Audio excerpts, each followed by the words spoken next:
नमस्कार दोस्तों, आज आप लोगों को एक ऐसी कहानी सुनाता हूँ जिससे आप अपनी जिंदगी की अहमियत जान पाओगे। अगर कहानी अच्छी लगी तो लाइक और सब्सक्राइब कर देना। ये कहानी गहरी और दिल को छू लेने वाली है। यह माँ बाप के बलिदान और उनके असीम प्रेम की अद्भुत मिसाल है। यह हमें सिखाती है कि जीवन में माँ बाप की अहमियत को समझना चाहिए और उनके प्रति सम्मान और प्यार बनाए रखना चाहिए। इसमें सबसे महत्वपूर्ण संदेश यह है कि वक्त रहते रिश्तों की कद्र करनी चाहिए। अक्सर हम अपने माता पिता की निस्वार्थ भलाई को हल्के में ले लेते हैं, लेकिन उनके त्याग का महत्व तब समझ आता है जब बहुत देर हो चुकी होती है। माँ बाप के बलिदान और उनकी ममता को कभी नहीं भूलना चाहिए।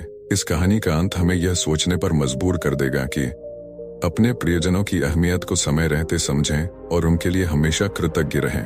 एक औरत थी जो अंधी थी, जिसके कारण उसके बेटे को स्कूल में बच्चे चिढ़ाते थे कि अंधी का बेटा आ गया। हर बात पर उसे ये शब्द सुनने को मिलता था कि अंधी का बेटा, इसलिए वो अपनी माँ से चिढ़ता था।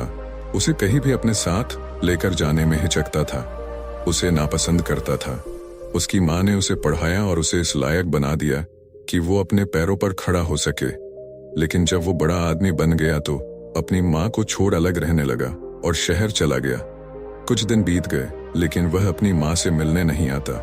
एक दिन एक बूढ़ी औरत उसके घर आई और गार्ड से बोली, मुझे तुम्हारे साहब से मिलना है। जब गार्ड ने घर में जाकर अपने मालिक से बोला तो मालिक ने कहा कि बोल दो मैं अभी घर पर नहीं हूँ। गार्ड ने जब बुढ़िया से बोला कि वो अभी नहीं है तो वो वहां से चली गई और रास्ते उसका एक्सीडेंट हो गया।